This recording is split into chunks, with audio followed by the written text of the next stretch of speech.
Hey guys, exclamation point. Question I'd really love your opinion and expertise on, given your much more extensive game libraries, is now that you've had a chance to try Switch 1 games on Switch 2, excluding the obviously niche stuff that will never run, is there any compelling reason to keep our Switch 1s around?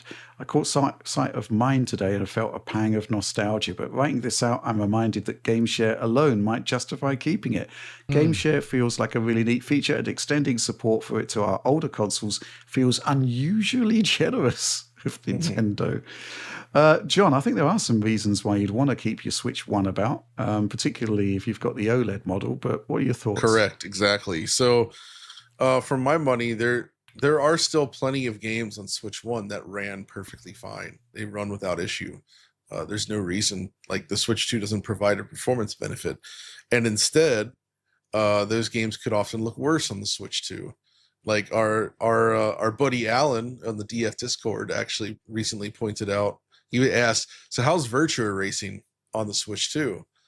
And I realized, like, it's not any better. In fact, it's worse because it looks better on the Switch OLED screen because that is a better screen.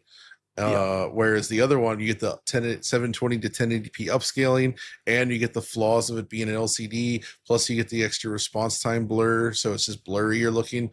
So the Switch OLED in that case ends up looking better. So I say anything that's like native 720p to the screen and runs at 60 FPS on the OG Switch is probably going to be best served played on the Switch OLED over the Switch 2, just for that reason.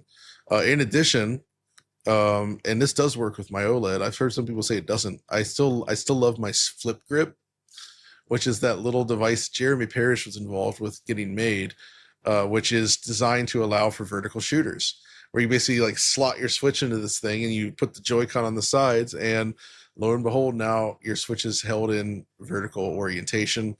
And there's a lot of shooters on the Switch where you can use this, and it looks freaking awesome. Because, you know, you basically got a portable shooter machine. So that's another reason to keep it around, I'd say. As far as like playing games on your television, though, I would say there's no real reason to use. So I say the Switch 1 OLED becomes a good portable system for select use cases. But as far as keeping a docked system going on your main TV, there's really no reason to keep the Switch 1 going in comparison, because Switch 2 just does all of that stuff better. Right. Mm-hmm. Yeah. I mean, there are some games that don't work. That just don't work, yeah, of course. But there are some other games where you're forced to play the Switch 2 version. For example, Fortnite, you can't run the original Switch version of Fortnite on Switch 2.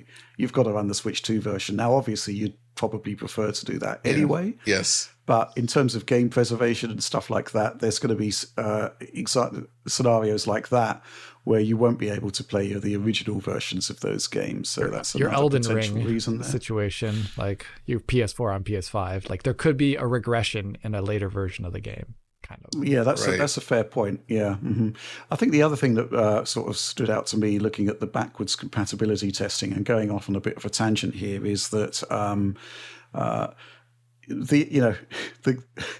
lot of Switch games just don't look that great.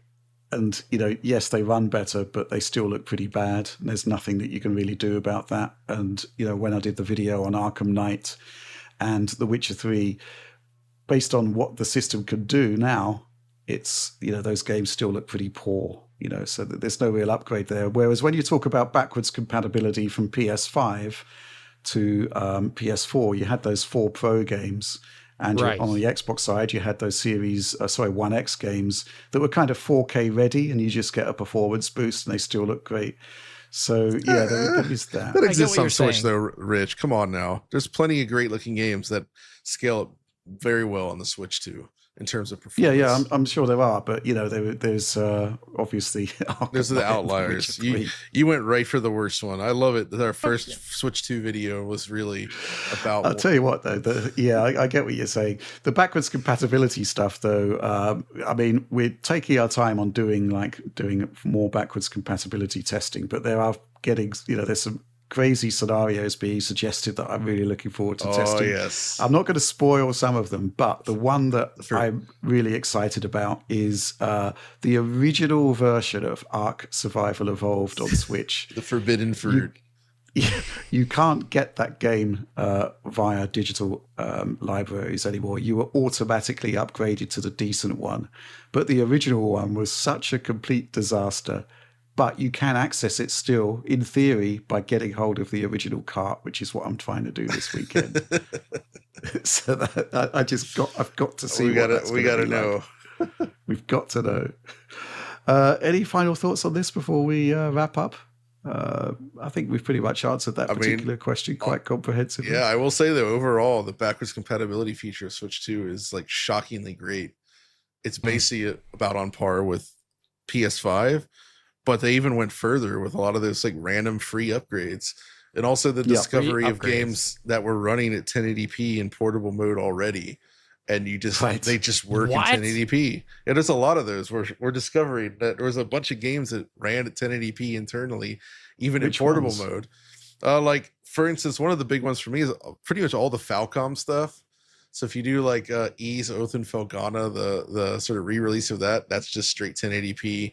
A lot of the other Falcom stuff says 1080p stuff. There was like, I actually have to get a list together, but there's a fair number of games that were always 1080p, and now you can actually see them correctly at full 1080p.